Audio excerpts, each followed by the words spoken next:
Hello friends, for today's video I wanted to go through 10 adult fantasy standalones that were released in 2025. I will have a video where I'm tier ranking all of the new fantasy releases that I checked out in this last year, as well as the same style video for all of the fantasy romance and romantasy books that I checked out within 2025. The reason I wanted to extract from that the standalones, and specifically the adult fantasy standalones that I checked out, is because I know for a lot of people, they're not at all opposed to checking out newer releases. It's just a little bit of an ask to try to dive into the first installment in a new series when you're not sure how you're gonna like it. And then also, in addition to that, by the time, if you do like it, the sequel comes out, you might have to reread the first book. If it's more than a duology, you'll have to do that multiple times.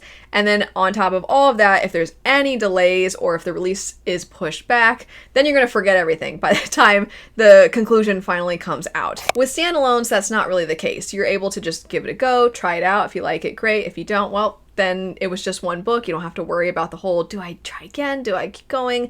And thus, I wanted to go through these 10 books and give you a heads up in case these sound like things you might be interested in. If you are interested in them, I'll have them all linked in the description bar. I'll have more in-depth reviews for any of them where I have had the opportunity to do some kind of wrap-up or new fantasy releases, anything like that. I'll have that as well. Before jumping into it, a big thank you to Elorial for partnering with me on today's video. Elorial is a fantasy romance and romantasy-centered book box where you can choose from 3 different books each month. Every book is a limited exclusive hardcover with special edition features, and books tend to sell out very quickly, but in the event one doesn't catch your eye in a given month, L'Oreal is really flexible, allowing you to skip anytime penalty-free. For the month of January, you can get your first book for $9.99 using the code NEWYEAR, and if you use this code, you'll get a free Romantasy is Greater Than Reality hat. As for the books themselves this month, we have The Book of Blood and Roses, which I actually have read, and I quite enjoyed this one. It follows a vampire hunter who goes undercover into a secret vampire academy, only to end up accidentally bonded to her vampire roommate. We also have The Wolf and the Crown of Blood, an early release that won't be in stores until January 27th, and follows a woman destined for sacrifice who defies not only a ruthless enforcer torn by his duty, but also defies fate itself. Last is A Vow of Vengeance, a story following a woman named Rune,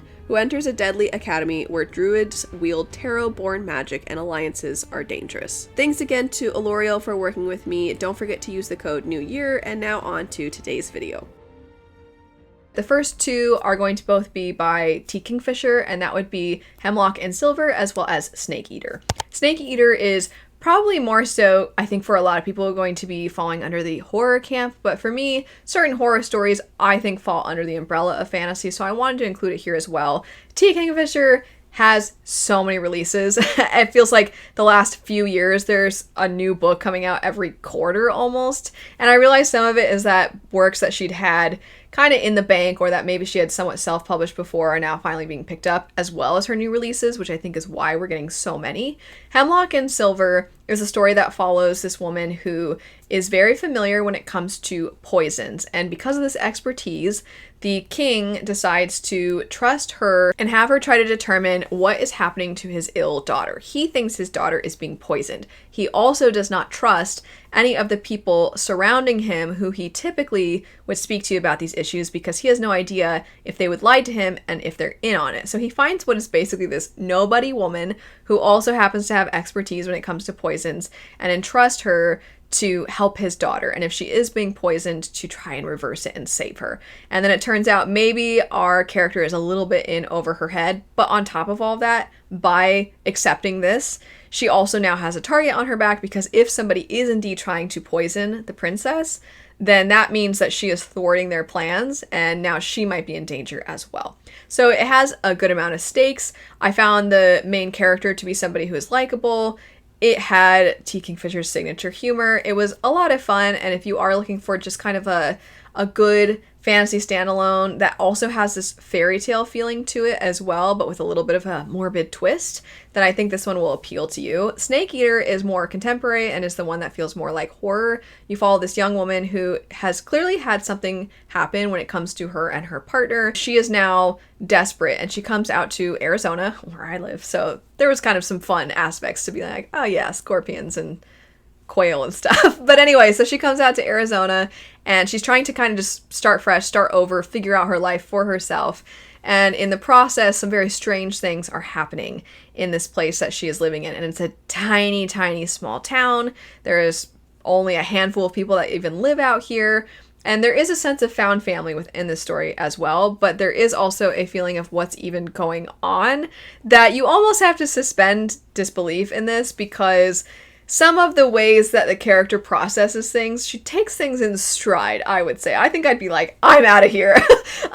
Because, you know, some of what happens, you're like, what the heck? But she is, it's one of those things where, as a result of the fact that she's willing to stay, it goes to show just how much she needed to escape what was going on in her life, of which, of course, you will discover if you pick it up. Many of you know I'm a big T. Kingfisher fan. These weren't necessarily my favorite by this author. I still found them enjoyable, but I think T. Kingfisher is an author where, depending on your taste, there's probably going to be something for everybody, but whether or not these are going to be your top tier T. Kingfisher books, of course, is something you'll have to determine. And I actually do want to know, what is your favorite book by T. Kingfisher if you have read her works, because she has many. She has so many books out, and I would like to know which ones rank highest for a lot of people. I'm a big fan of Sorceress Comes to Call, and I really quite liked Nettle and Bone. I would say those are my two staples from this author, but she has many, so I'd love to know what they are. Now, switching gears, an author who has been compared to T. Kingfisher, and I believe it was their debut, we had the book Greenteeth be released in 2025, and this really did have a lot of that T. Kingfisher flair, where there's a hint of humor, it has that fairy tale feel, and this one actually had a little bit of a quest line as well, but something that I think a lot of people have really enjoyed about this one, including myself, is the emphasis on friendship. You follow Jenny of the Lake, who is this being that lives within this body of water, and one day a human woman is thrown into her lake, clearly with the intention of having her drown, and Jenny rescues her and finds out what led to this happening. And then she decides she's going to ally with this woman to not only try to save her, but to reunite her with her family, meaning her husband and her children. And so you are rooting for these two, but the difficulties of friendship, especially when you're used to a life of isolation, especially when you feel like there's a lot of differences between you and the other person, all those things are tackled while simultaneously having a great fantasy fun quest line at the center of it. It was really, I would say, a lot of fun, and if you are looking for that fairy tale feel with great friendship, this one is going to accomplish it. Sticking with that more fairy tale feel, we also have the novella The Summer War by Naomi Novik. I really think Naomi Novik has a way of being able to write things that do not feel like they were written now. I think The Summer War, when it comes to her more fairy tale feeling works like Spinning Silver and Uprooted, I think this one feels the most like you could have pulled it out of a grim fairy tale. You follow this young girl who was so angry at her brother when he was going to leave her and her family, and the reason for his leaving is actually not his fault, but she doesn't understand because she's a child, and she lashes out at him, and the things that she says turns out to coincide exactly when magic that she has ends up forming finally. And as a result, she essentially just cursed him. So now as she's growing older, her and her other brother are doing everything they can to try and find this other brother and break this curse, and also gain a little bit of independence. Their father is somebody with a bit of a troubled past, we'll say, and he has caused a lot to happen within their kingdom, which you are told over the course of this novella. But it was very beautifully written, very much written in a different way than a lot of other works, though, which is why I say it feels like it wasn't from 2025. It feels like it came from decades and decades ago, which is actually, I think, quite a feat. But if you are looking for something that is just that classic fairy tale feel, and it's novella, so it's quite short, this one I think will fulfill that really nicely. A lot of these are not quite as hugely hyped as this next one, so we'll go ahead and switch gears and talk about one that was extremely hyped, and that would be Bury Our Bones in the Midnight Soil by V.E. Schwab.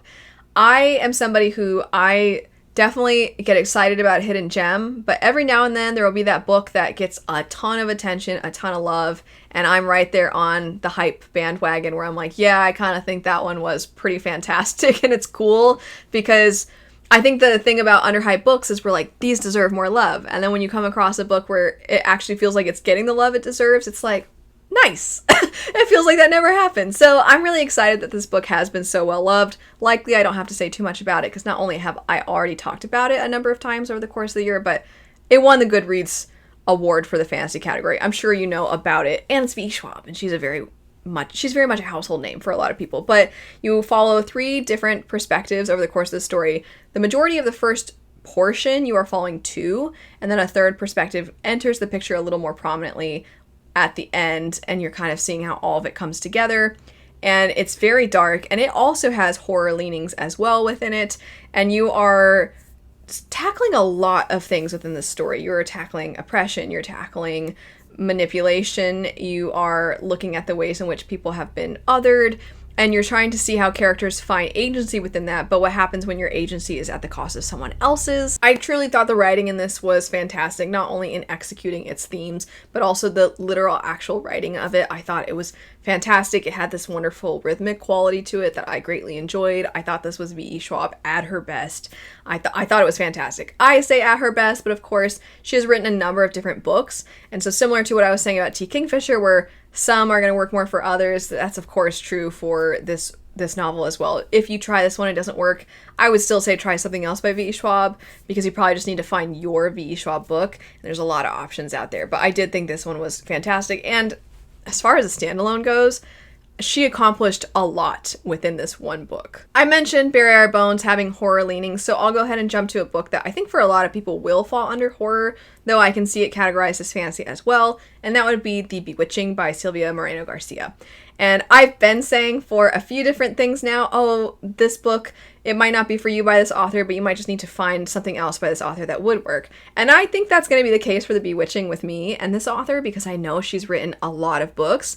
And this one book, it's not that I despised it by any means, but I don't know if it exactly clicked the way I was wanting, and I'm excited to check out more. But of course, many of you know I recommend books whether or not they perfectly clicked for me, because of the fact that we all have such different tastes in books, and reading is so subjective, so different from person to person. So this is one that I would still recommend if it sounds like something that would interest you. Similar to Bury Our Bones, you have multiple different perspectives across different timelines, and so you're trying to piece together how all of these fit.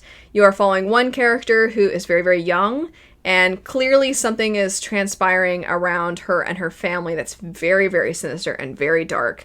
And you question if it has something to do with magic and witches. And the witches in this are terrifying. Then you have a character who is in modern day. She is researching things that have to do with witches. And she stumbles across, or I should say she has been seeking out and finally is given the opportunity to look into the disappearance of a woman not so long before her. And this particular woman had some connections to horror authors that she has been doing research on. So you're looking at that, and then you're also looking at her present day point of view, and you're looking at that woman in the past, and you're seeing how all of it connects. And as it plays out, you also see the climactic moments of the past coincide with the climactic moments of the present. So it kind of builds and builds and builds as it goes. Keeping with some very, very prominent names in the genres, we have Brandon Sanderson's Emberdark, or Isles of the Emberdark if you want the full title. And this one, I hesitate to call it a standalone, because while it is, it's also so within the Cosmere, and I know as the Cosmere expands, the more various entry points we're going to get that are going to serve different purposes depending on what you're looking to get out of your Cosmere reading experience.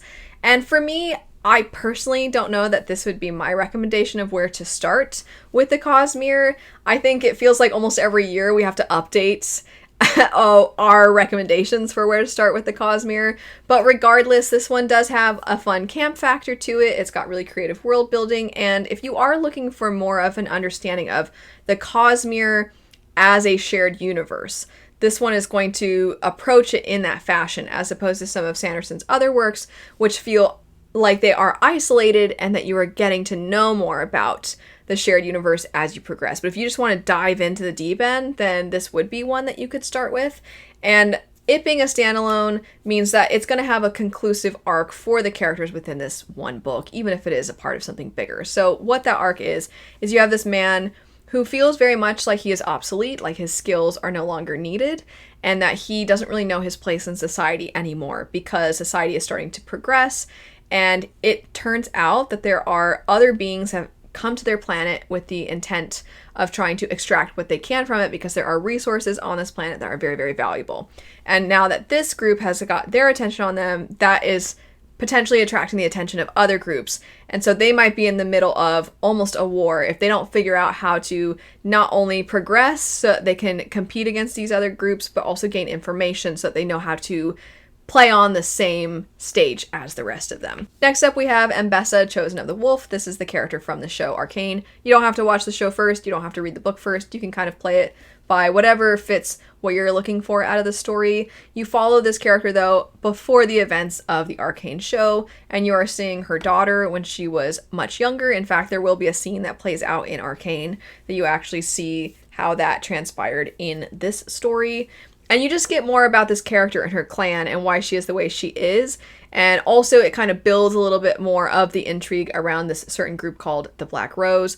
But the plot line of the story is very much centered around a succession issue where you have a character who was in power within this clan who is going to be passing away, and who is going to take over next is up for debate. And then what transpires after that, and all the infighting, but also trying to unite so they can stand against other people.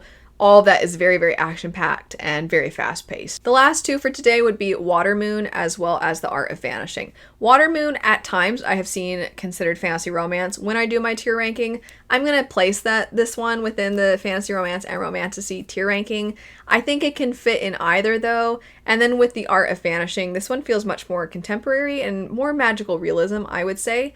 That one follows a character who is stuck in life in some ways, or trying to figure out how they're going to navigate everything moving forward, because there's somebody who is very young, but they have a lot of weight on their shoulders. And then they end up discovering that they can enter this painting where they meet and fall in love with this man who is within this painting. And he has the ability to look out of the painting, but he can't actually leave the painting itself. So these characters kind of find this unlikely love, but then they also are dealing with the fact that it seems like this is almost like a fairy tale. It's not really reality. And through all that, they are discovering a little bit more about how to tackle everything they're going with in their personal lives, their mental health. And there's a lot of various pieces of this story that I think the thematic elements it's going for are really moving. From myself personally, I don't know that it quite hit the way I was hoping, nor did I feel like the conclusion of the thematic pieces quite worked for me, but there is a chance that this story will really, really speak to a lot of other individuals. And then as for Watermoon, this story is very, very whimsical. It's understandably been considered similar to Studio Ghibli's works, and I would say of the works, because of course there are many, it's the most like spirited away. You have this character who's grown up in this pawn shop, knowing that the pawn shop is very, very different, and it's kind of like an entry point into another world. She has never had the chance to leave the pawn shop, nor really can she, because if she does, dangerous things will happen. But human beings on occasion, accidentally, through magic, enter the pawn shop. And one day, her father, who runs the pawn shop, goes missing, and this coincides with her first day that she was supposed to take over the pawn shop, and a man comes through, and the two of them work together to try and figure out what has happened to her father, and also maybe some pieces of their lives as well. It is somewhat of a love story, though I don't think for myself that was the main focus. That's not what I would categorize it as, but that is why for a lot of people it falls under the romantasy, fantasy romance umbrella.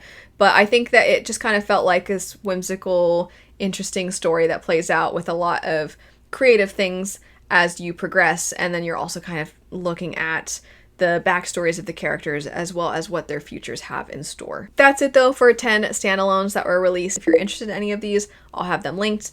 Anyway, thanks so much for watching. I hope you have a great rest of your day, and I'll see you later. Bye.